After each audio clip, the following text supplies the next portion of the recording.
RS प्रारंभिक परीक्षा या अन्य किसी एग्ज़ाम की तैयारी कर रहे हैं और आपकी ऑब्जेक्टिव पढ़ने की आदत है, सीधे ऑब्जेक्टिव पढ़ने की आदत है, तो बहुत ही घातक आदत है दोस्तों। हमें ऑब्जेक्टिव बहुत ही लुभाते हैं और ऑब्जेक्टिव अच्छे लगते हैं, इसलिए हर छात्र यही चाहता है और हर जो यूट्यूबर, हर कोचिंग वाला है उसके लिए भी इजी होता है ऑब्जेक्टिव पे क्वेश्चन सीधे स्क्रीनशॉट डाले और उनकी व्याख्या कर दी। और व्याख्या कर देते हो तो चलो बात समझ में आती है, सीधे की सीधे अगर ऑब्जेक्टिव पढ़ते हो तो उसका कोई मतलब नहीं। तो ऑब्जेक्टिव को सीधे पढ़ने को अवॉइड करना चाहिए। तो ऑब्जेक्टिव कैसे पढ़ें दोस्तों? ऑब्जेक्टिव जैसे मान लो आपने पढ़ लिया कि साहब 42वें संशोधन के द्वारा कौन से शब्द जोड़े गए, अब ये ऐसे ऑब्जेक्टिव आपने सीधे पढ़ लिए, तो आपका ज्ञान समग्र नहीं बना। प्रशासनिक सेवाओं में या सरकारी नौकरी में तैयारी के लिए ज़रूरी है कि आपको एक दो टॉपिक भले ही कम आए, लेकिन जो आए ना वो बहुत अच्छे तरीके से क्रिस्टल क्लियर आपको आने चाहिए। कुछ लोग तो साइंस के लिए भी ऑब्जेक्टिव पढ़ते हैं, तो दोस्तों पहले ऑब्जेक्टिव मत पढ़ो। जैसे कोई ऑब्जेक्टिव हेल्पिंग वर्ब के रूप में काम आ सकते हैं, ऑब्जेक्टिव सीधे अपने आप में कभी कोई टेंस की भूमिका नहीं निभा सकते। तो कैसे पढ़ें?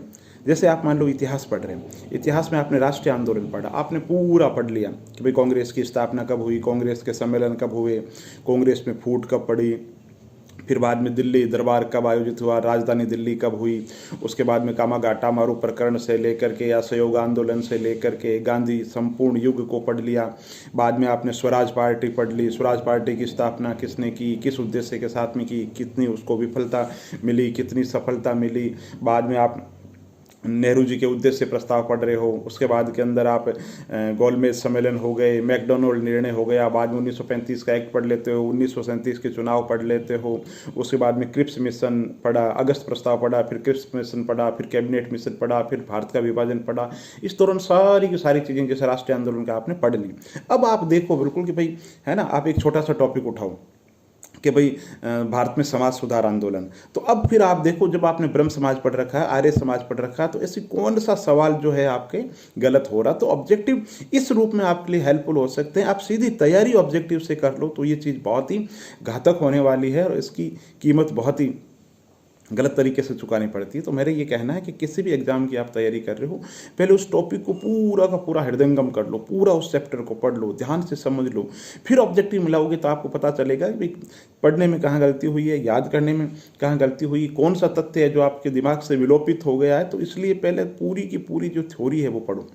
जैसे आप मान लीजिए कि आप केंद्र और राज्य संबंध पढ़ रहे हैं, तो केंद्र राज्य संबंध में आपने पहले पढ़ा कि भारतीय संविधान के विधायी संबंधों की चर्चा इस भाग के अंदर है, 11 में है, वित्तीय संबंधों की जो चर्चा है वो भाग 12 के अंदर है। फिर आपने पूरे के पूरे पढ़े विधायी दृष्टि से संबंध, सूची विभाजन किस तरीके से किया गया, केंद्र सूची में कितने विषय है, राज्य सूची के अंदर कितने विषय है, समवर्ती सूची में कितने हैं, अवशिष्ट सूची क्या है, और फिर राज्य सूची के अंदर भी केंद्र सरकार या संसद कब उसके अंदर हस्तक्षेप कर सकती है, पूरा पढ़ लिया आपने। राष्ट्रपति शासन कैसे लगाया जाता है, राज्यपाल की भूमिका क्या, इस तरीके से पूरा का पूरा आपने विधायी संबंध पढ़ लिया। इसी दृष्टि से आपने वित्तीय संबंध पढ़ लिया कि साहब ये वित्तीय संबंध है, ये टैक्स है जो केंद्र लगाता है, ये टैक्स है राज्य के द्वारा लगाए जाते हैं, ये टैक्स केंद्र के द्वारा लगाए जाते हैं, आरोपित किए जाते हैं किंतु राज्यों को सौंप दिया जाता है। कहने का मतलब हर तरीके से करों का जो बंटवारा पढ़ लिया, वित्त आयोग आपने पढ़ लिया, समग्र रूप से पढ़ लिया।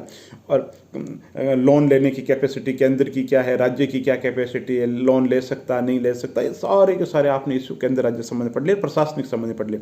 अब जब फिर सवाल पूछा जाता है कि भाई अंतर्राज्य परिषद से संबंधित कौन सा जो कथन है वो सही नहीं, तो फिर सॉल्व करो, बड़ा मजा आएगा। सीधा आपने पढ़ लिया कि अंतर्राज्य परिषद की स्थापना क्या कब हुई, 1990 में हुई, ऐसे पढ़ लेते तो वो जो तथ्य ना तो याद रहेगा ना उसका कोई आपस में लिंक रहेगा। तो ऑब्जेक्टिव पहले मत पढ़ो, पहले थ्योरी पढ़ो, पूरा का पूरा ध्यान से पढ़ लो, फिर अपना मूल्यांकन करने के लिए ऑब्जेक्टिव को हेल्पिंग वर्ब के रूप में आप प्रयोग लो, ऑब्जेक्टिव मिला लो। और फिर कभी महीने 2 महीने के अंदर एक बार जो टेस्ट सीरीज है, और टेस्ट सीरीज के अंदर सारे मिले जुले क्वेश्चन होने चाहिए। ऐसा नहीं कि आपकी भारतीय संविधान पर पकड़ है, आपने 100 सवाल भारतीय संविधान के आधार पर मिला लिए और आप एक और साहब मेरे तो जीके पे बहुत पकड़ है, नहीं। फिर जो टेस्ट सीरीज है ना वो समग्र टेस्ट सीरीज होनी चाहिए जिसमें 150 जैसे आरएस में बैठ रहे हो तो उसमें सारे के सारे सवाल होने चाहिए। फिर अपना मूल्यांकन करो और देखो कि भाई संविधान के सवाल ज़्यादा सही हुए, अर्थव्यवस्था के सवाल ज़्यादा सही हुए, मैथ्स रीजनिंग में गलती हुई, साइंस में गलती हुई, कौन से पोर्शन में आपने अच्छा रिजल्ट दिया है, कौन से जो पॉइंट है वो आपके कमजोर है। इस तरीके से रणनीति बनाओ। तो ऑब्जेक्टिव को सीधे ऑब्जेक्टिव मत पढ़ो, पहले थ्योरी पढ़ो, उसको समझो, बस यही कहना है। और अगर वीडियो अच्छा लगा तो उसको लाइक कर सकते हैं, चैनल पे नए हो तो चैनल को सब्सक्राइब कर सकते हैं, दोस्तों के साथ में साझा भी कर सकते हैं। बहुत बहुत धन्यवाद।